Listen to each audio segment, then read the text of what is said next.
اللہم صل علی یہ لا الہ الا اللہ بولنا، یہ لا الہ الا اللہ کا عقیدہ رکھنا، یہ خود ایک بہت بڑی طاقت ہے۔ جب میں نے کہہ دیا کوئی الہ ہی نہیں ہے سوائے اللہ کے، تو یہ کیسے ممکن ہے کہ پھر اللہ تنہا چھوڑ دے؟ جب میں نے اس کو کہہ دیا کہ اس کے علاوہ میرا کوئی الہ نہیں ہے، اس کے علاوہ میں کسی کو مانتا ہی نہیں ہوں، تو جو ہے وہ پھر کیسے تنہا چھوڑ دے گا؟ وہ کیسے تنہا چھوڑ دے گا ان لوگوں کو کہ جو اس کے ماننے والے ہیں؟ تو یہ بہادری، یہ شجاعت، یہ ہمت، یہ حوصلہ، جی ایک سے زیادہ مجلس میں ہم نے اس بات کے اوپر غور کیا کہ ہمت کسے کہتے ہیں۔ یہ عرض کیا تھا کہ دوست اس دن نہیں تھے کہ ہدف تک پہنچنے میں کوششوں کے مجموعے کو ہمت کہا جاتا ہے۔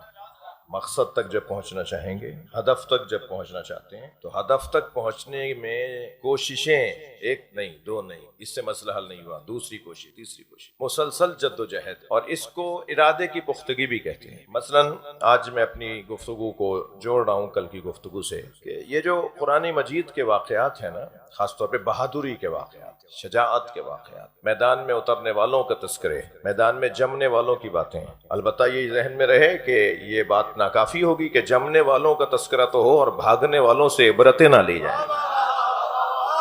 ہاں، وہ بھی دیکھنا ہوگا کہ آخر وجہ کیا ہوئی تھی کہ وہ بھاگ گئے تھے۔ اگر کوئی بھی میدان چھوڑ کے جا رہا ہے، کوئی بھی کیسا بھی میدان ہو، جی اس کو چھوڑ کے جانا، اس کے پیچھے بھی کوئی کمزوری ہے۔ اب وہ کمزوری اگر دہرائی جائے گی، اس کو پڑھا جائے گا، اس کو بیان کیا جائے گا، تو یہ ہرگز مطلب نہیں ہے کہ کوئی خاص ذہن میں کوئی ذہن میں ہے تو اس لیے یہ بات ہو رہی ہے۔ نہیں، بات صرف اتنی ہے کہ سیکھا جائے کہ آخر سبب کیا ہوا میدان چھوڑنے کا۔ جو سب سے بڑا سبب ہے نا میدان چھوڑنے والوں کا، سب سے بڑا سبب وہ اللہ پہ توکل نہ ہونا ہے۔ جب مجھے یہ یقین ہو، میرا یہ عقیدہ ہو کہ اللہ اکبر ہے، بول تو رہا ہوں صبح شام میں، جی صبح شام کہہ رہا ہوں، وہ مسلمان ہی نہیں ہے جو دن میں کئی مرتبہ اللہ اکبر نہ بولتا ہو، کم سے کم اچھا مسلمان نہیں ہے۔ صلوات پڑھیں ذرا محمد والے۔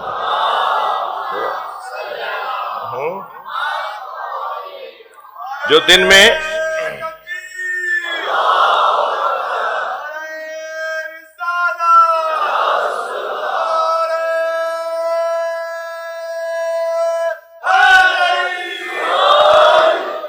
اس وقت بھی ہم مسجد میں مجلس کر رہے ہیں نا، یہ مسجد ہے نا جہاں ہم بیٹھے ہوئے ہیں، تو مسجد بقیت اللہ ہے نا یہ جس میں ہم مجلس کر رہے ہیں۔ یہاں پر بیٹھنے والے، یہاں آنے والے روزانہ ہی اللہ اکبر کی یہ در و دیوار، یہ پلر، یہ چھت، یہ عمارت تو اللہ اکبر روزانہ دسیوں سینکڑوں مرتبہ سنتی ہے نا۔ تو جب مان لیا، جب کہہ دیا اللہ اکبر، تو پھر کسی اور کو کیسے بڑا مان لے گا؟ وہ جس سے ڈر کے بھاگ رہا ہے اس کو بڑا مان لیا نا۔ جب ایک میدان میں ایک شخص نے اپنی تلوار مولا علی کے بالکل قریب لا کر روکی اور کہا کہ میں اسی وقت آپ کو مارنے والا ہوں، حضرت نے فرمایا مارنے والے سے زیادہ بچانے والا طاقتور ہے۔ تو یہ عقیدہ، یہ نظریہ، اور پھر ان واقعات کو دہرانے کی ضرورت ہے، میری ضرورت ہے، ہماری ضرورت ہے، ہم سب کی ضرورت ہے۔ ہم سب انسان ہیں بھائی، انسان نسیان کے خاندان کا لفظ ہے، بھولنے والا ہے یہ، اس کی طبیعت میں بھولنا ہے، اس کے مزاج میں بھولنا ہے، یہ بھول جاتا ہے۔ اسے بار بار دہرایا جائے، اسے بار بار یاد کروایا جائے۔ ایک سال کے بعد پہلی محرم سے 10 محرم تک عشرہ ہوگا، لوگوں کو کھلتا ہے، لوگوں کو یہ گرا گزرتا ہے۔ دیکھیے ہر سال وہی بات، ہر سال وہی بات، ہر سال وہی تذکرہ۔ میں ان لوگوں سے مخاطب ہوں، تمہیں ایک سال کے بعد امام حسین کا وہی ذکر اچھا نہیں لگتا، دن میں 5 مرتبہ وہی اذان، بھائی اذان ہی بدل دو، فجر کی کچھ اور، ظہر کی کچھ اور، عصر کی کچھ اور، مغرب کی کچھ اور، عشاء کی کچھ اور، وہی الفاظ، وہی جملے۔ جی یہ انسان ہے بھائی، بھول جاتا ہے۔ یہ تمہاری خواہشات پہ تو نہیں عزاداری رکے گی، تمہاری آرزوؤں پہ تھوڑی عزاداری رکے گی۔ یہ ہماری ضرورت ہے، ہم سب کی ضرورت ہے، حتیٰ ان کی بھی ضرورت ہے جنہیں یہ اچھی نہیں لگتی۔ جی یہ ان کو بھی کچھ نہ کچھ کان میں گزرتے گزرتے کوئی نہ کوئی بات جا رہی ہے، اور ان کے کان میں جب آتے جاتے گزرتے ہوئے کوئی بات کان میں جائے گی تو وہ ان کے بھی کام آئے گی۔ توجہ ہے نا؟ تو بات بہت روشن ہے کہ اس کو دہرانے کی ضرورت ہے، بار بار اس تذکرے کو دہرانے کی ضرورت ہے۔ ایک صلوات اور پڑھ لیں محمد و آل محمد۔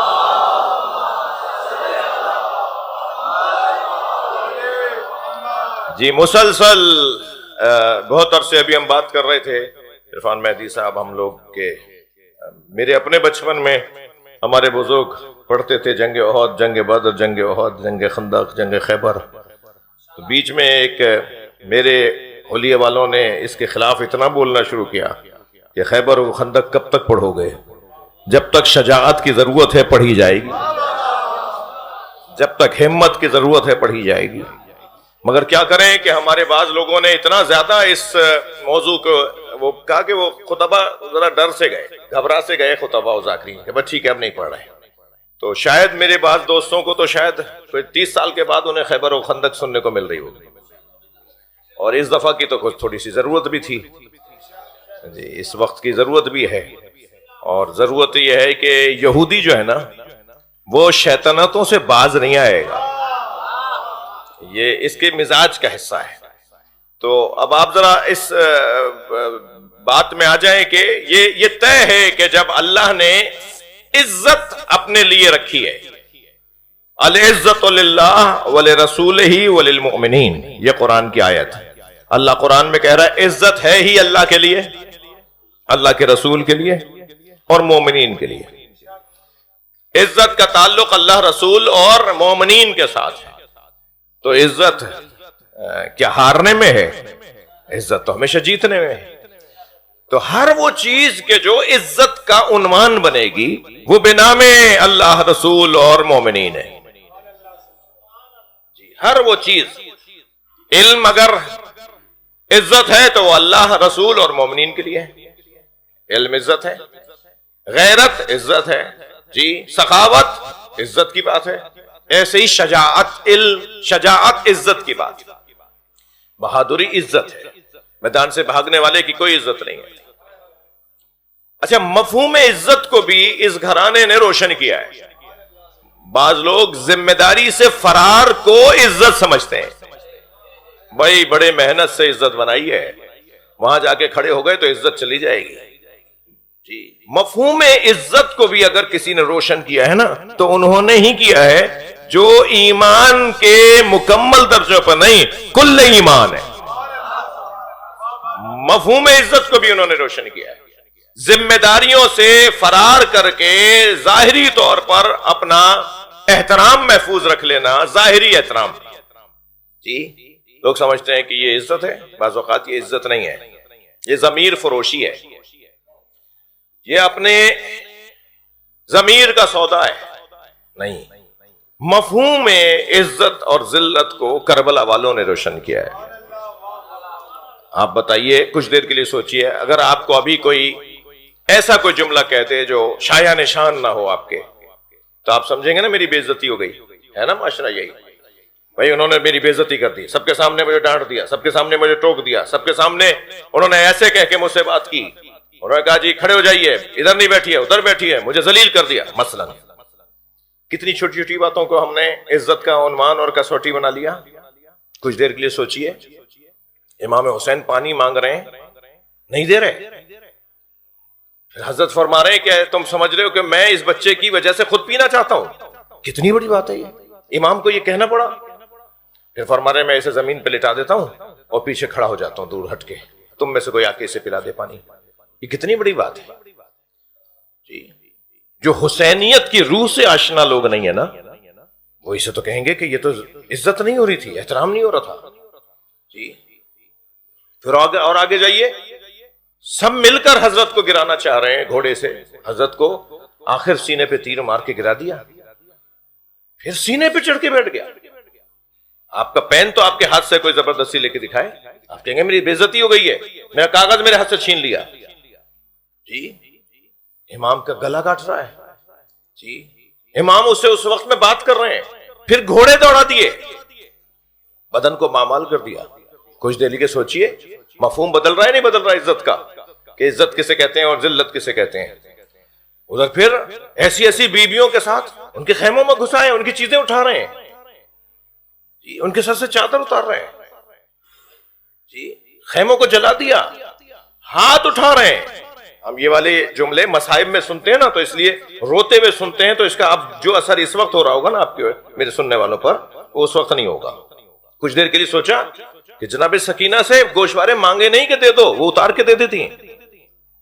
ایک ظالم نے گوشوارے کو پکڑ کے کھینچا، جب تک زندہ رہی کان دکھتے رہے بیوی کے. مفہوم بدل رہا ہے یا نہیں؟ یہ سب کچھ ہوا، مگر امام حسین کیا فرما رہے ہیں؟ ہے ہاتھ من الذلہ. صلوات پڑھے ذرا محمد و آل محمد.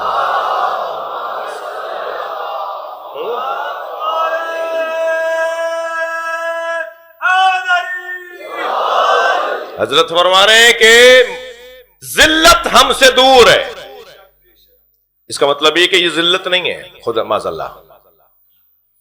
ذمہ داریوں کی ادائیگی کچھ دیر کے لیے وقتی طور پر آپ کو پریشان کرے گی، ذمہ داریوں کی ادائیگی، مگر کچھ مدت کے بعد ان ادائیگی کی وجہ سے، اس ذمہ داری کی ادائیگی کی وجہ سے جو ہدف اور مقصد کی عزت بنے گی، اس کا بول بالا ہوگا، اس کی ترویج و تبلیغ ہوگی، اس کی جو مضبوطی ہوگی، وہ مفہوم عزت کو روشن کرے گی. بات روشن ہے؟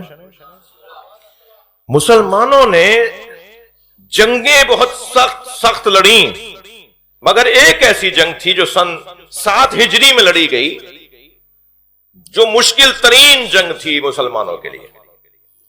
میرے اپنے مطالعے میں جو جہاد کی تاریخ اسلام کی میں نے پڑھی ہے، کوئی جنگ مسلمانوں کی 40 دن تک نہیں چلی. 2 دن، 4 دن، 6 دن، 7 دن، بس. بعض تو 1 دن میں جنگ تمام ہو گئی. یعنی بڑے بڑے معرکے 1 ہفتے سے زیادہ نہیں چلے. یہ واحد جنگ ہے کہ عرفان بھائی میرے خیال سے تو یہ نہیں چل رہے آپ کے. اچھا کچھ مسئلہ ہے. ایک یہ بھی خراب ہے شاید. چلو ایک اور صلوات پڑھیں ذرا.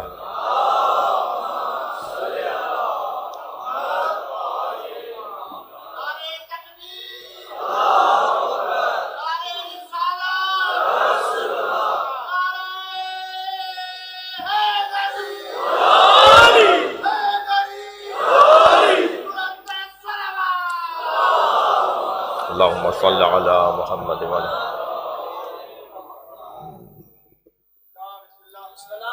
یہ تاریخ تو پھر سال بھر بعد ہی آئے گی نا، اس لیے برداشت فرمائے میں بھی اور آپ بھی. بات آگے بڑھے. یہ واحد جنگ ہے جیسے جنگ خیبر کہتے ہیں، جو 35 سے 40 دن تک چلی ہے. بعض نے 30 سے 40 دن، 30 دن، 1 مہینہ تک جنگ. اصل میں یہ کچھ اس طرح کا مسئلہ تھا. یہ اچھا، یہ جو 7 ہجری کا سال ہے نا، اسے سنہ استغلاب بھی کہا گیا ہے، مسلمانوں کے غلبے کا سال. مسلمان اس سال میں غلبہ پا گئے تھے، مسلمان اس سال کے اندر مضبوط ہوئے تھے. کئی مرتبہ ان 40 دنوں میں ایسا ہوا کہ آ کر سب نے کہا یا رسول اللہ واپس چلیں، جنگ نہیں جیت پا رہے، مسلسل پریشانیاں بڑھ رہی ہیں، مسلسل شہادتیں بڑھ رہی ہیں. اچھا تعداد بھی دیکھیے آپ، 16 سے 20 ہزار یہودی ہیں اور 1400 سے 1600 مسلمان ہیں. پھر بول رہا ہوں، 16,000 سے 20,000 یہودی ہیں اور 1400 سے 1600، 2000 مسلمان بھی نہیں ہیں. اتنا بڑا لشکر یہودیوں کا ہے اور اتنا مختصر سا لشکر مسلمانوں کا ہے، مگر اس کے باوجود بھی مسلمان مسلسل لڑتے رہے اور کئی مرتبہ ایسا ہوا کہ آ کے کہا یا رسول اللہ ہم واپس چلتے ہیں، یا رسول اللہ یہ جنگ جیتی نہیں جا رہی. تو نبی مکرم نے کیا ارشاد فرمایا؟ صلوات پڑھیں ذرا محمد و آل.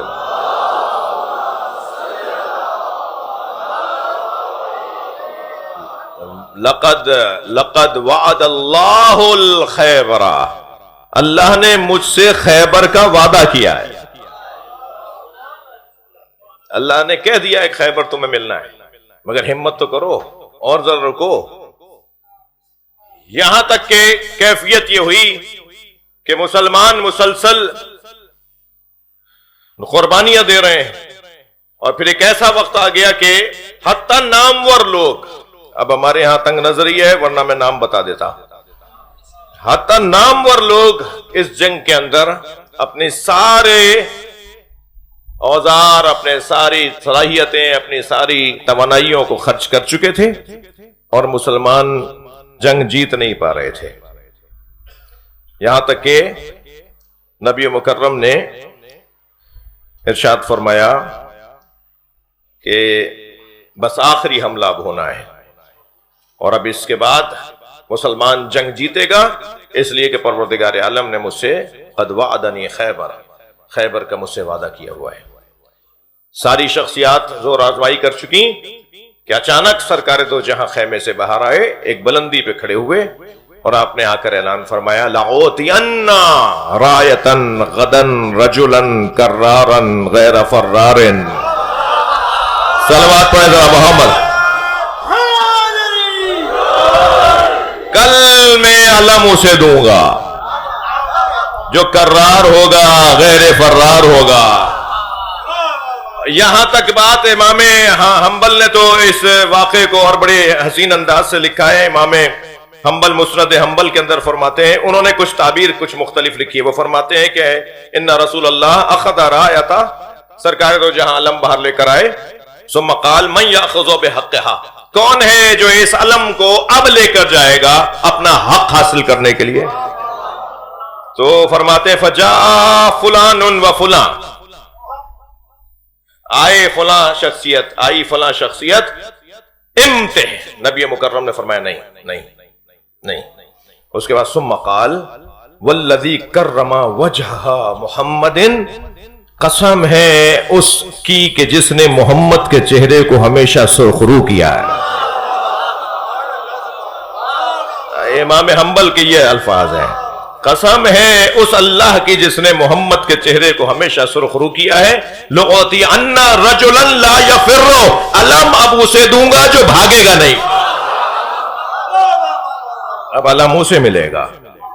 یہ الفاظ امام حنبل کے ہیں، مسند حنبل جلد نمبر 3 صفحہ نمبر 86 کے اوپر۔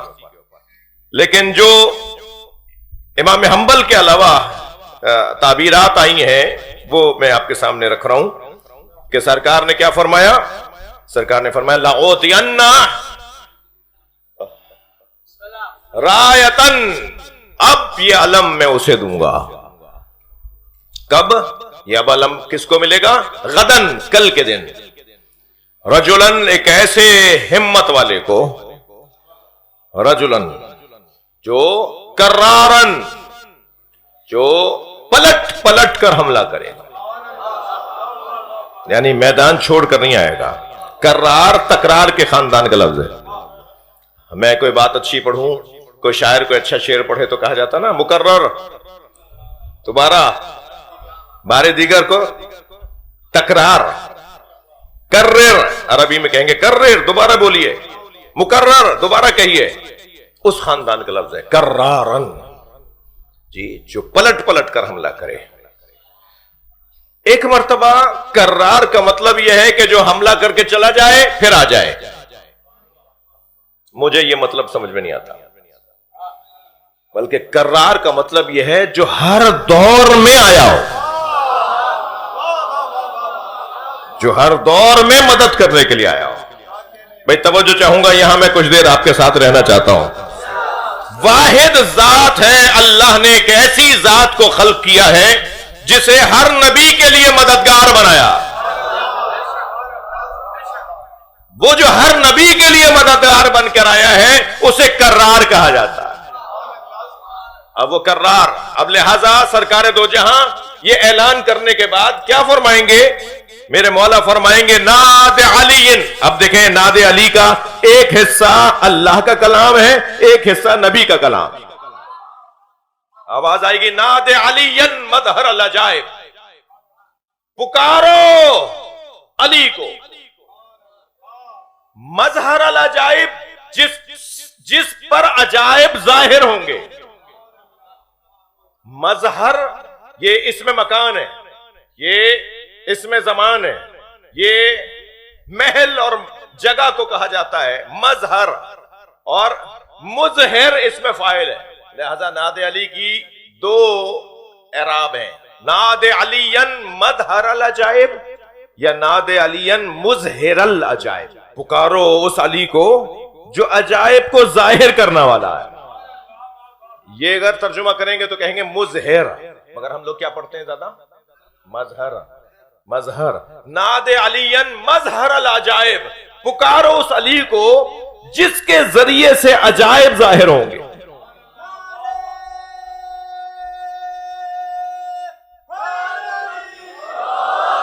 مظہر العجائب تجدہ اونا لکا فی النوائب، اے میرے مصطفیٰ علی کو پکارو، تم پر ظاہر ہوں گے تجدہ اونا لکا فی النوائب، وہ علی کہ جو ہر مصیبت اور ہر مشکل کام میں تمہارا مددگار بن جائے گا۔ اسے پکارو جو ہر مشکل کام میں تمہارا مددگار بنے گا۔ جی، کل ہم و غم، ہر ہم اور غم میں، سینجلی، بہت جلدی وہ ایسا کر کے دکھائے گا۔ جی، یہاں تک یہ قول خدا ہے، حدیث قدسی ہے۔ علامہ مجلسی نے اسے بہار میں لکھا ہے، اور جن لوگوں کو مفہوم توحید اب تک سمجھ میں نہیں آیا وہ کہتے ہیں کہ یہ شرک ہے، وہ کہتے ہیں یہ شرک ہے، وہ کہتے ہیں ایسی کوئی روایت نہیں ہے، ایسی کوئی حدیث نہیں ہے۔ تو ظاہر ہے ہم ان کے لیے مجلس پڑھ بھی نہیں رہے۔ ذرا صلوات پڑھیں محمد و آل محمد۔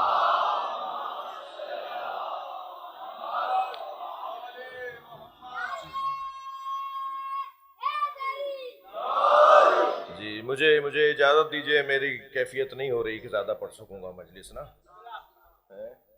کچھ ہوا ہے۔ ایک اور صلوات پڑھیں۔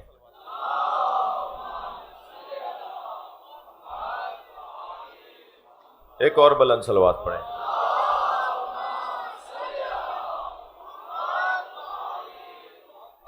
جی جی،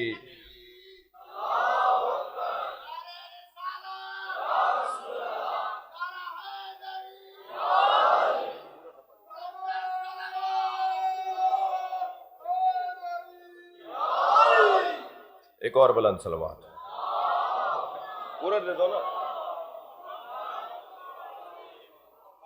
ایک اور بلند صلوات۔ اللہم صل علی، اس سے بلند صلوات، اللہم صل علی۔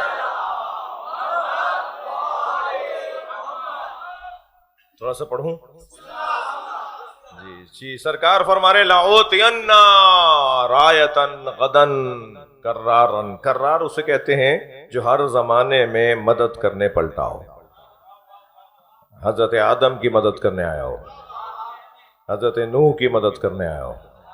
مجھے اجازت دیں کسی اور موقع پہ بات کروں کہ حضرت نوح نے جب کشتی بنائی نا، تو اللہ نے انہیں یہ بھی بتایا کہ کون سے درخت کو کاٹ کر لکڑیوں کے تختے بناؤ گے، اور پھر جب لکڑیوں کے انہوں نے تختے یعنی درخت کے تختے بنا لیے، لکڑی کے تختے بنا لیے کشتی بنانے کے لیے، پھر اللہ نے جبریل امی کے ذریعے سے جنت سے میخیں، کیلیں بھیجی۔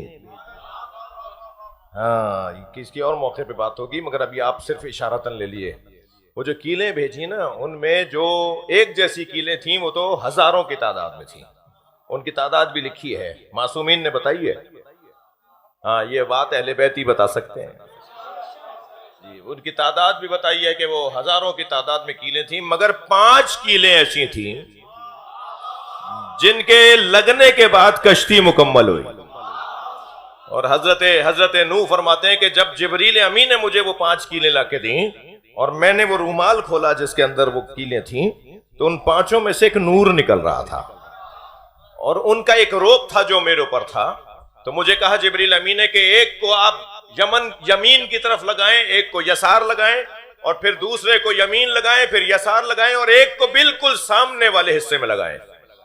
اور میں وہ کیلیں لگاتا جا رہا تھا اور میری کشتی مکمل ہوتی جا رہی تھی، مگر جو 5ویں کیل میں نے آخر میں لگائی تھی نا سب سے سامنے، وہ جب میں نے کیل نکالی ہے تو وہ رو رہی تھی۔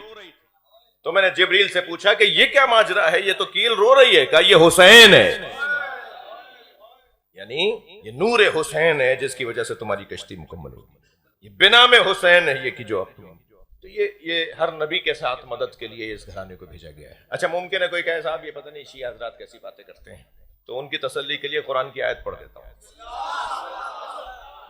ان کی تسلی کے لیے قرآن میں پروردگار عالم نے حضرت عیسیٰ علیہ السلام، حضرت یحییٰ علیہ السلام، انبیاء کرام کے حوالے سے ایک حکم نازل کیا ہے، ایک پیغام نازل کیا. وہ کیا ہے؟ وَأَيَّدْنَاهُ بِرُوحِ الْقُدُسِ، اور ہم نے ان کی مدد کی ہے روح القدس کے ذریعے. روح القدس کے ذریعے سے مدد کی ہے. وسیلہ نہ ماننے والوں سے بات کر رہا ہوں. جو وسیلے کو نہیں مانتے نا انہیں آیت سنا رہا ہوں. اللہ کہہ رہے ہیں ہم نے روح القدس کے ذریعے سے نبیوں کی مدد کی ہے. اللہ نے مدد بھی کی ہے تو وسیلے کے ذریعے. اللہ اپنی مدد بھیجے تو وسیلے سے. امتی وسیلہ ماننے کو تیار نہیں. بھائی اللہ اپنی مدد ایک وسیلے کے ذریعے سے بھیج رہا ہے. وہ روح القدس کون ہے؟ وہ اللہ تو نہیں ہے. اس لیے کہ وہ کہہ رہا ہے کہ ہم نے مدد کی ہے روح القدس کے ذریعے. روح القدس لیس بملکن، وہ فرشتہ بھی نہیں ہے، وہ اللہ بھی نہیں ہے، فرشتہ بھی نہیں ہے. تو کون ہے؟ جو ہر زمانے میں اللہ کی طرف سے نبیوں کی مدد کو آئے اسی کو کرار کہتے ہیں. اور یہ وہی کرار ہے، یہ وہی کرار ہے کہ جیسے خیبر کے میدان میں نبی پکار رہے ہیں لَأُوتِيَنَّ رَایَةً غَدًا رَجُلًا كَرَّارًا غَيْرَ فَرَّارٍ. جو کرار ہوگا، اور یہاں کیونکہ غیر فرار کا لفظ ہے تو اس سے شاید واضح ہو رہا ہے کہ کرار کا مطلب یہ ہے جو میدان میں ڈٹنے والا ہوگا، جو میدان میں رکنے والا ہوگا. اور یہاں نبی کا فرمان مکمل نہیں ہوا. فرماتے ہیں یفتح اللہ یدہ، اللہ اس کے ہاتھوں پر فتح عطا کرے. 40 دن ہو چکے ہیں، بعض جگہ ہے کہ 39 دن گزر چکے تھے، یہ 40ویں دن کا واقعہ ہے. اللہ اس کے ہاتھوں پر فتح عطا کرے گا. اور پھر یہاں پر حدیث رکی نہیں، یحبہ اللہ ورسولہ، اللہ اور اللہ کا رسول اس سے محبت کرتا ہوگا. ویحبہ اللہ ورسولہ، اور وہ بھی اللہ اور اللہ کے رسول سے محبت کرتا ہوگا. اب یہ جو کیفیت ہے نا کہ اللہ اور اللہ کا رسول اس سے محبت کرتا ہوگا اور وہ اللہ اور اللہ کے رسول سے محبت کرتا ہوگا، اس وجود کو تلاش کرنا ہی عشق. علامہ اقبال کے 4 مصرے ہدیہ کر رہا ہوں آپ کو. مفہوم عشق، علامہ اقبال کہتے ہیں کہ کبھی عشق کا مصداق ہمیں کہیں ملتا ہے، کبھی عشق کا مصداق کہیں ملتا ہے. اقبال کہتے ہیں کبھی تنہائی کو ہو دمن عشق، کبھی تنہائی کو ہو دمن عشق. یہ تنہائی کے اندر صحراؤں میں جا کے تنہا بیٹھنا، غار حرا میں جا کے بیٹھنا، وہ عشق کا ایک مظہر ہے. کہتے ہیں کبھی تنہائی کو ہو دمن عشق، کبھی سوز و سرور و انجمن عشق. اور کبھی مجمع میں بیٹھنا پڑے گا عشق کو ڈھونڈنے کے لیے، عشق پر عمل کرنے کے لیے. کبھی سوز و سرور و انجمن عشق.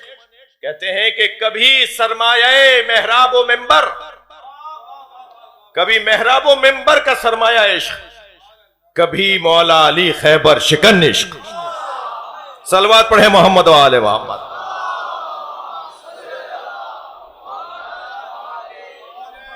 کبھی مولا علی عشق ہے. بھائی علی تک پہنچ جاؤ گویا تم عشق کے مفہوم سے آشنا ہو گئے. ایک اور صلوات نبی کی ذات. جی توجہ میرے ساتھ ہے. تو سرکار نے فرمایا کہ جو خیبر کو فتح کر کے آئے گا، اللہ اللہ کا رسول اس سے محبت کرتا ہوگا اور وہ بھی اللہ اور اللہ کے رسول سے محبت کرتا ہوگا. لہذا دوسرا دن آیا، مولا نبی علم لے کر باہر آئے. اب مولا علی تو تھے نہیں وہاں، اس کی وجہ ہی تھی. اچھا 60 میل کا فاصلہ ہے خیبر میں اور مدینے میں. کتنا؟ 60 میل کے فاصلے پہ. مولا علی تو مدینے میں ہے. تسلی بھی رہی ہوگی. تو مولا نبی نے باہر آ کے فرمایا اے نا علی، علی کہاں ہے؟ تو بتایا یا رسول اللہ علی کو تو آشوب چشم ہے، جسے عربی میں کہتے ہیں ارمد عین، آپ کی آنکھیں آ رہی ہیں. علی تو مدینے میں ہے، علی کو تو آشوب چشم ہے. تو پھر اللہ کا حکم آیا کہ پڑھو ناد علی مظہر العجائب. تو سرکار دو جن آواز دو علی کو. تو نبی مکرم نے پہلی مرتبہ کہا یا علی.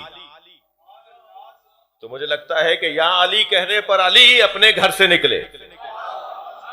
جب دوسری دفعہ فرمایا یا علی تو مولا علی آدھے رستے پہنچے. اور جب فرمایا یا علی کتنی دیر لگی ہوگی 3 دفعہ علی کہنے میں؟ میرے مولا 60 میل کے فاصلے سے خیبر میں پہنچے، تھک تو نہیں رہے آپ حضرات؟ اور جیسے ہی تیسرے مرتبہ کہا یا علی تو آواز آئی لبیک یا رسول اللہ، صلوات پڑھے محمد و آلہ و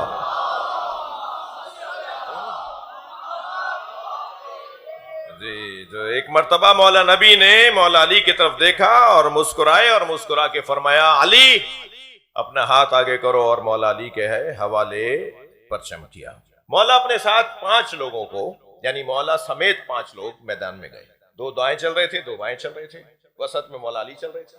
جب وہاں پہنچے تو مرحب کا چھوٹا بھائی حارث، اس نے آتے ہوئے دیکھا تو اس نے کہا یہ جو جس بدن کے لوگ آ رہے ہیں، جس خلیے کے لوگ آ رہے ہیں، یہ تو میرا کام ہے۔ ادھر مولا پہنچے اور مولا نے آواز لگا کر یہودیوں کو خطاب کیا کہ بہت مدت گزر گئی تمہاری سازشیں، ہو یہ رہا تھا کہ جس بھی قبیلے سے مسلمان معاہدہ کرتے تھے، عہد باندھتے تھے، پیمان باندھتے تھے، اور وہ مسلمانوں سے دستاویز لکھ کر اور باقاعدہ ایک چند افراد یہاں کے اور چند افراد یہاں کے، نبی مکرم ایک وفد بھیجتے تھے کہ جا کے معاہدہ کر کے آؤ۔ ابھی 1 مہینہ 1 ہفتہ 10 دن نہیں گزرے ہوتے تھے کہ یہ جو یہودی، یہ جو خیبر کے یہودی تھے، یہ ان سے رابطہ کرتے تھے، کہتے تھے کیوں معاہدہ کر لیا، ہم تمہارے ساتھ کھڑے ہیں، توڑ دو جی۔ یہ گزشتہ 2 سالوں سے یہ معاہدوں کو روزانہ توڑ یا خود توڑتے تھے، یا جو معاہدے کر کے آتے تھے ان سے کہتے تھے توڑ دو، ہم تمہارے ساتھ کھڑے ہیں۔ یعنی روزانہ معاہدوں کو توڑنا، روزانہ اپنے دستاویزات کے خلاف ہی جانا اور کہنا کہ نہیں مانتے ہم۔ یہ جو آج مزاج ہے یہ آج کا نہیں ہے، یہ پرانا مزاج ہے۔ لہذا خیبر کی جنگ نے ایک نعرہ دیا ہے مسلمانوں کو، خیبر خیبر یا یہود جیش و محمد سوف یعود، صلوات پڑھیں ذرا محمد و آلہ۔ جی، خیبر کی اس مارکے نے آج کے مسلمانوں کو بھی ایک نعرہ دیا ہے، اور وہ یہ کہ خیبر ہم بھولے نہیں ہیں، جیش محمد پھر پلٹ کر آئے گا، تمہاری بے وفائیاں پلٹیں گی تو ہمارا جہاد پلٹے گا۔ تو حضرت نے جا کے وہاں خطبہ دیا اور کہا یہ تمہارے کام ہے، ایک مدت سے تم مسلمانوں کو اذیتیں پہنچا رہے ہو، اور یہ بس بہت ہو گئی، اور اب اسلام قبول کرو اور آ کر جزیہ جو ہے وہ ادا کرو اور تسلیم ہو جاؤ۔ تو اوپر سے، قلعے کے اوپر سے، یہ سب سے اونچا قلعہ تھا، سب سے بڑا قلعہ تھا جسے قلعہ قموس کہتے ہیں، اس قلعے سے منجنیق کے ذریعے سے آگ پھینکی گئی جو بالکل مولا کے سامنے وہ گولا کے گرا۔ اچھا، مولا نے اپنی تلوار کا سہارا نہیں لیا، بڑے اطمینان کے ساتھ تلوار لگائے کھڑے ہیں، میدان میں اترے ہوئے بغیر تلوار کے، یعنی تلوار ہے مگر تلوار کو نکالا نہیں ہے باہر۔ پھر حضرت نے آواز دی کہ تم میں کوئی مرد ہے تو باہر آئے، تو وہیں سے آواز دے کر مرحب نے پوچھا تم کون ہو؟ تو حضرت نے پھر وہاں وہ اپنا تعارف کروایا، انا الذی سمتنی امی حیدرہ۔ میں ایک مجلس میں کہہ چکا ہوں کہ ان کے خاندان کی ایک خاتون تھی جو کاہن تھی، نجومی تھی، منجم تھی جی۔ اس نے حساب لگایا ہوا تھا، اس نے کہا تھا کہ میرے خاندان کے یہ چند بہادر جوان کسی کے ہاتھوں شکست نہیں کھا سکتے، مگر میرے حساب کتاب میں ہے کہ کوئی حیدر نامی جوان ہوگا، وہ انہیں مار دے گا۔ تو جیسے ہی مولا نے فرمایا نا انا الذی سمتنی امی حیدرہ، میں وہ ہوں جس کی ماں نے اس کا نام حیدر رکھا ہے، تو پہلے تو گھبراہٹ شروع ہو گئی کہ اب ہوگا کیا، لیکن ظاہر ہے یہ تو چاہتے نہیں تھا نا کہ عورتیں ان پہ ہنسیں۔ تو ادھر مرحب نے اپنے بھائی حارث سے کہا کہ تم جاؤ۔ حارث آیا، میرے مولا نے ایک وار میں حارث کی گردن اڑا دی، وہ تڑپ کے گرنے لگا۔ تو پھر مرحب آیا، مرحب جو آیا تو اس نے زرائے بختر پہنی ہوئی تھی، بختر بند گاڑی ہوتی ہے نا، ایک بختر بند زرہ ہوتی ہے، یعنی لوہے کی زرہ جو جس کے اندر ایک نوک کے برابر بھی جگہ نہ ہو، مکمل لوہا اس نے پہنا ہوا تھا، اور جو سر پہ اس نے خود پہنا ہوا تھا وہ بھی اس دھات کا بنا ہوا تھا کہ دنیا کی مضبوط ترین تلوار اگر اس کے اوپر اگر جو ہے وہ ہتھوڑا پڑے تو وہ اس کو توڑ نہیں پائے۔ یعنی یہ تیاری کے ساتھ مرحب باہر آتا ہے، اور جب باہر آتا ہے تو مولا کائنات نے اس کو آواز دی کہ اضرب۔ پہلے اس نے کہا مارو، حضرت نے فرمایا میں پہل نہیں کرتا، پھر اس نے حملہ کیا۔ اس نے جو پہل حملہ کیا میرے مولا پر، تو مولا نے برق رفتاری کے ساتھ اپنی ذوالفقار کو اس کے سر کے وسط میں مارا جو اس کے سینے تک اتر آئی. یعنی وہ خود بھی حضرت کی تلوار نے کاٹا. صلوات پڑھیں ذرا محمد و آل.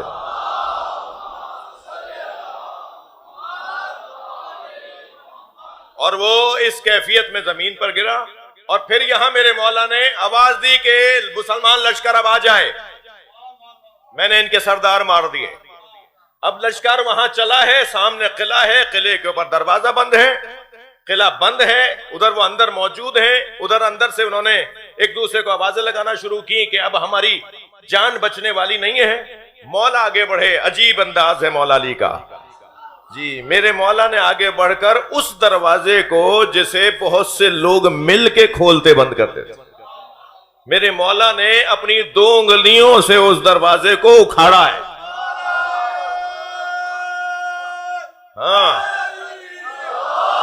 ہاں مولا نے اسے قبضے سمیت اکھاڑ ڈالا. اور جب اسے اکھاڑا تو حضرت نے اسی کو خندق میں اتر کے پل بنا دیا. اور مسلمان لشکر اسی پر سے گزر کے قلعے کے اندر گیا ہے, اور پورا قلعہ انہوں نے فتح کیا اور اپنے ہاتھ میں اس کے امور لیے. تب کسی نے پوچھا یا علی یہ کیسے ممکن ہے جو منظر سب نے دیکھا کہ کوئی اس دروازے کو 2 انگلیوں سے اکھاڑ دے جسے کھولنے بند کرنے کے لیے بہت سے لوگ اپنا زور لگاتے ہوں. تو میرے مولا مسکرائے فرمایا ما قلعت باب خیبر بقوت جسمانیہ, میں نے باب خیبر قوت جسمانیہ سے نہیں اکھاڑا ہے, بل قلعتها بقوت رحمانیہ, میں نے قدرت الہیہ سے اکھاڑا ہے. صلوات پڑھ.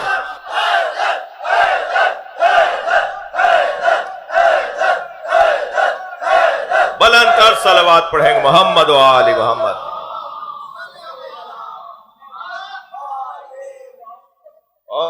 اور کچھ دیر آپ کی خدمت میں اس موضوع پہ رہا جا سکتا ہے. مولا نے خیبر فتح کیا اور علی فاتح خیبر قرار پائے. اور آج بھی یا علی والے ہی خیبر فتح کریں گے یا نعرہ حیدری سے ہی خیبر فتح ہوگا.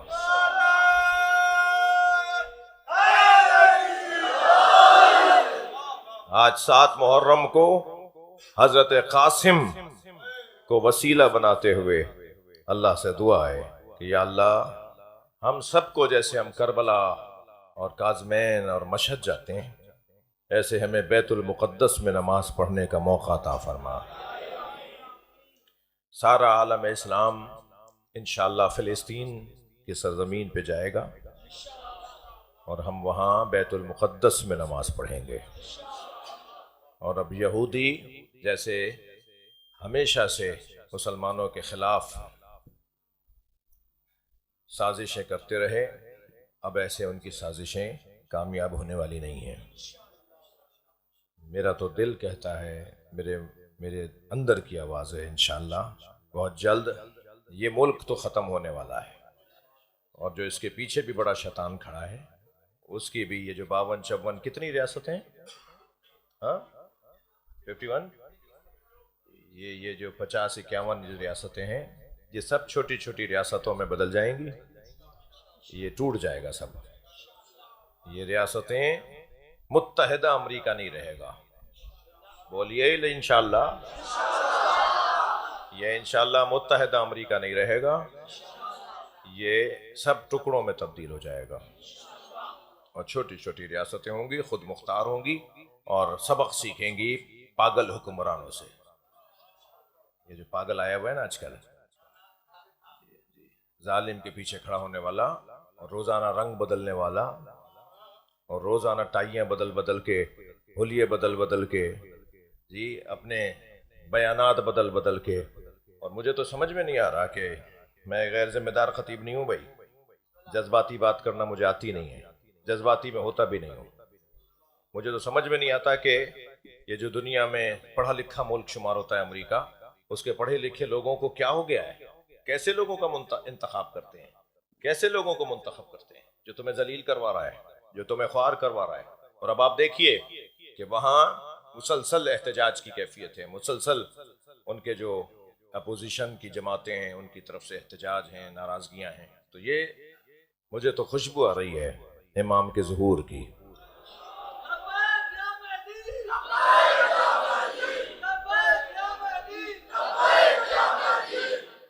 امام آنے والے ہیں۔ آج کی اس مجلس میں بھی امام کو بلائیے۔ ابھی کچھ دیر کے بعد میرے یہ جوان حضرت قاسم کی کچھ نشانیاں لے کر آئیں گے۔ ہمارے ہاں سندھ میں، پنجاب میں، لکھنؤ میں، ہندوستان میں، پاکستان میں، اس بر صغیر میں 7 محرم حضرت قاسم کا دن ہے نا۔ ایک اس نوجوان کا دن ہے جس کی ماں کی بڑی آرزو تھی، اور کون سی ماں ہے جس کی آرزو نہ ہو کہ اس کا بیٹا دولہا بنے۔ حضرت ام فروہ کی بھی یہی آرزو تھی نا، میرا بچہ صحرا بندھے، میرا بچہ دولہا بنے۔ اور امام حسن نے فرمایا تھا بھائی حسین تمہاری بیٹی ہو اور میرا بیٹا ہو، اور ان کے ہاں عقد ہو، ہمارے بچوں کی شادیاں ہوں۔ حضرت قاسم کا حضرت فاطمہ کبریٰ سے عقد ہوتا، مگر یہ کیسا دولہا بنا۔ دولہا کے تو ہاتھوں میں مہندی لگائی جاتی ہے نا، یہ کیسا دولہا ہے جس کے پورے بدن پر خون کی مہندی لگی ہوئی ہے۔ ماں سے اپنا بچہ دیکھا نہیں جا رہا۔ سلام ہو بی بی ام فروہ پر، بڑا جگر ہے اس بی بی کا بھی۔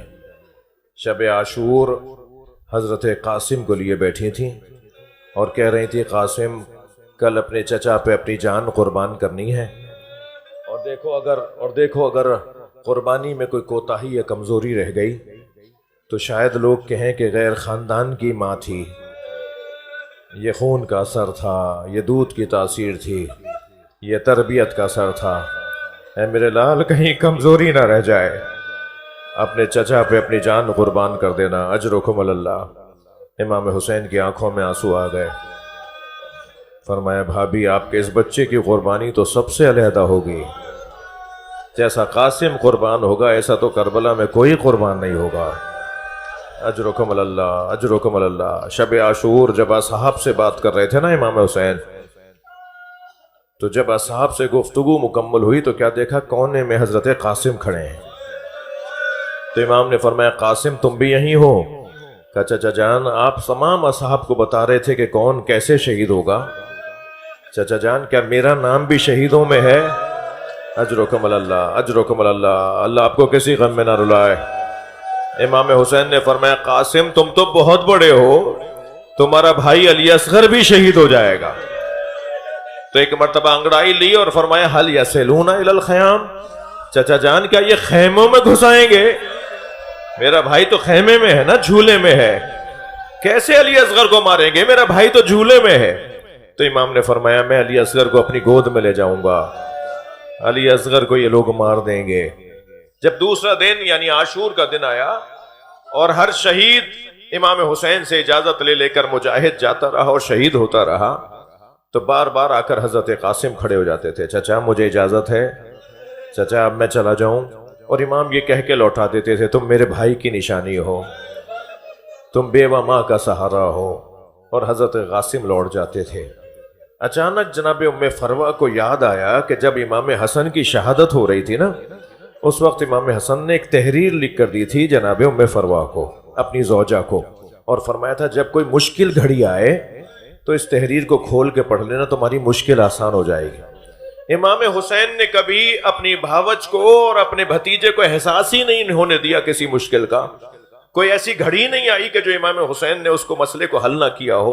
کبھی یاد بھی نہیں آئی یہ بات کہ میرے مولا نے، میرے آقا نے مجھے خط لکھ کر دیا تھا مشکل گھڑی کے لیے۔ لیکن جب جناب قاسم کو امام حسین بار بار لوٹاتے رہے نا، تو جناب ام فروہ کو یاد آیا کہ شاید یہ وہی گھڑی ہے جس کے لیے میرے مولا نے مجھے خط لکھ کر دیا تھا۔ اب جو اس خط کو نکالا تو وہ خط امام حسن کا تھا، امام حسین کا نام۔ بی بی ام فروہ انتہائی خوشی کسی کیفیت میں حضرت قاسم کو بلا کے فرماتی ہیں قاسم مشکل آسان ہو گئی، یہ خط لے جا کے اپنے چچا کو دے دو۔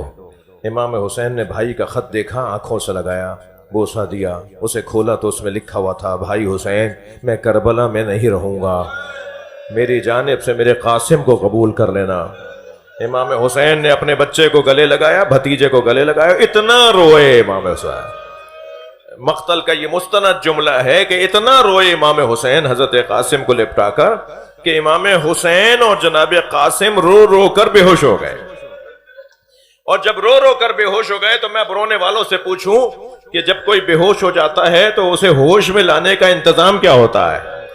اسے پانی کے چھینٹے دیے جاتے ہیں نا۔ یہاں تو پینے کو پانی نہیں ہے، یہاں تو پینے کو پانی نہیں ہے، کیسے چہرے پہ چھینٹے دیا جائے؟ تو مقتل کا جملہ ہے، ذیشان حضرت جوادی کا جملہ ہے، وہ کہتے ہیں کہ جناب زینب سرہانے بیٹھ گئی تھی، بی بی کی آنکھوں سے آنسو ٹپک رہے تھے، اور کبھی قاسم کی آنکھیں کھلتی تھی تو کبھی حسین آنکھیں کھول کے دیکھتے، اور فرمایا بھائی حسین یہ کیا عالم ہے؟ فرمایا بہن زینب مجھے بھائی حسن یاد آ گئے۔ حضرت قاسم کو خود امام حسین نے اپنے ہاتھوں، اجرکم اللہ، جن کے مذہب میں رونا جائز ہے تکلف نہ کریں، 7 محرم کی مجلس ہے نا، رونے آئے نا، پرسہ دینے آئے۔ امام حسین نے اپنے بھتیجے کو اپنے ہاتھوں سے تیار کیا، سر پہ امامہ باندھا، آدھے امامے کے تحت الحنق سے پیچ نکال کر مولا حضرت امام حسین نے حضرت قاسم کے چہرے پہ نقاب لگائی، اور پھر اپنے ہاتھوں سے گھوڑے پر بٹھایا۔ جب گھوڑے پہ بٹھا دیا تو پیر رکابوں تک نہیں آ رہے تھے، تو رکابوں کو کاٹ کر پیروں تک رکابوں کو پہنچایا گیا، یعنی ڈوریوں کو کاٹ کر رکابوں کو پیروں تک پہنچایا گیا، اور پھر گھوڑے پہ بٹھا کر روانہ کیا، اور پھر یہ کہہ کے روانہ کیا بیٹا تم حیدر کرار کے پوتے ہو، دشمن کا مقابلہ کرنا ہے۔ حضرت قاسم 11 یا 13 سال کے ہیں کربلا میں۔ حضرت قاسم نے 3 بڑے شامی پہلوانوں کو فنار کیا، ارزق شامی اور اس کے 3 بڑے بیٹوں کو مارا، اور پھر جب بیٹے مر گئے تو یہ چیختا ہوا باہر نکلا اور کہنے لگا اس نے میری نسل منقطع کر دی۔ اور پھر جب حضرت قاسم پر اس نے حملہ کیا تو حضرت قاسم نے ارزق شامی کو بھی فنار کیا۔ پھر آواز لگائی گئی کہ یہ بچہ تنہا تن بتن جنگ میں جیت نہیں پائیں گے، اس بچے سے ہم سب مل کر حملہ کرو۔ چاروں طرف سے جب فوجیں آگے بڑھنے لگیں تو ایک ظالم نے آواز دے کر کہا قاسم تمہارے جوتے کا تسمہ کھل گیا ہے۔ حضرت قاسم نے جھک کے جو دیکھا تو سر پہ گرز آ کے لگا، اور حضرت قاسم گھوڑے سے زمین کی طرف آئے تو آواز دے کر کہا چچا میری مدد کیجیے گا۔ امام حسین ذوالجناح پر بیٹھے اور گھوڑے کو دوڑاتے ہوئے مقتل کی طرف، میدان کی طرف روانہ ہوئے، اور تلوار اپنے نیام سے نکال کر فضا میں بلند کرتے ہوئے جا رہے تھے، اور یہ کہتے ہوئے جا رہے تھے تم نے میرے بھتیجے کو یتیم سمجھا ہے، تم نے میرے بھتیجے کو اکیلا سمجھا ہے۔ یہ کہہ کر امام حسین جب آگے بڑھے دشمن یہ سمجھا کہ حسین نے حملہ کیا ہے، تو سنیں گے مشرق کے گھوڑے مغرب اور مغرب کے گھوڑے مشرق، اور ایک آواز آنے لگی چچا مجھے بچائیے۔ جب گرد چھٹی اور امام حسین بیٹھے تو کیا دیکھا قاسم کا بدن پامال ہو گیا، گریا ہو گیا زدارو۔ مگر ایک جملہ سن لیجئے، کربلا کے شہیدوں میں 2 بدن پامال ہوئے ہیں، ایک امام حسین کا بدن، ایک حضرت قاسم کا بدن، مگر دونوں کا فرق بتا دوں، ایک شہادت کے بعد پامال ہوا اور ایک زندگی میں پامال ہوا۔ امام حسین کی شہادت کے بعد گھوڑے دوڑائے گئے، مگر قاسم کے بدن میں زندگی میں گھوڑے دوڑ گئے۔ امام حسین نے اجرکم اللہ، اجرکم اللہ، امام نے اپنے بھتیجے کا بدن اٹھایا، بدن اٹھ نہیں رہا حسین سے، قاسم کا پامال بدن اٹھا کر لائے، گنج شہیدہ کی طرف آئے، ساری بیبیاں صف باندھے کھڑی تھیں، حضرت قاسم کے گویا جیسے بارات آ رہی ہو نا، اس کیفیت میں حضرت قاسم کا استقبال ہو رہا ہے۔ امام حسین نے اور بیویوں میں دیکھا کہ اس بچے کی ماں نظر نہیں آ رہی، تو جناب زینب کو آواز دے کر کہا بہن زینب بھابی ام فروہ کہاں ہے؟ تو بی بی کی آواز آئی کہ بھابی خیمے کی پشت پہ سجدے کی حالت میں۔ اب جا کے کیا دیکھا کہ سجدہ کر رہی ہیں جناب ام فروہ اور تسبیح پڑھ رہی ہیں، شکرن شکرا حقن حقا۔ سجدہ مکمل ہوا، اجرکم اللہ، سجدہ مکمل ہوا، آواز دی بھابی آپ کو حسین بلا رہے ہیں۔ وہاں آئیں جہاں بچے کا لاشا رکھا ہوا تھا، پہلے اپنے بچے کا پامال لاشا دیکھا اور پھر فرمان لگی بھائی حسین مجھے قاسم کا خون بھرا کرتا چاہیے، جس کرتے میں میرا بچہ شہید ہوا ہے نا وہ کرتا مجھے چاہیے۔ امام نے نہیں پوچھا بھابی اس کرتے کا کیا کریں گی جو تار تار ہو گیا، جو چاک چاک ہو گیا، اس کرتے کا کیا کریں گی جو خون میں بھرا ہوا ہے؟ مگر ماں مانگ رہی تھی نا، کچھ ہی دیر بعد امام حسین نے وہ کرتا دے دیا، بی بی نے وہ کرتا اپنے خیمے میں لے جا کے رکھ دیا۔ عاشور کا دن عصر کے وقت خیمے لوٹے، 11 محرم کو قافلہ اسیر ہو کے کوفہ گیا، کوفے سے شام گیا، شام میں اسیر رہا، اسیری سے رہائی ملی تو تبرکات واپس آئے۔ ہر بی بی نے اپنی گٹھڑی اٹھائی ہوئی تھی، جناب ام فروہ نے اپنی گٹھڑی سینے سے لگائی ہوئی تھی۔ یہ قافلہ شام سے کربلا آیا، کربلا سے مدینہ گیا۔ آخری جملہ کہہ رہا ہوں، اور جب مدینہ پہنچی نا تو بار بار کہنے لگی مجھے جنت البقیع لے جاؤ، مجھے جنت البقیع لے جاؤ۔ اور جب جنت البقیع پہنچی، قبر امام حسن کے برابر میں بیٹھی، گٹھڑی کھولی، خون بھرا کرتا نکالا، امام حسن کی قبر پہ پھیلا دیا اور ایک مرثیہ پڑھا، اے میرے والی تمہارے بچے کی نشانی لائے۔ قاسم نے وفاداری کا حق ادا کر دیا۔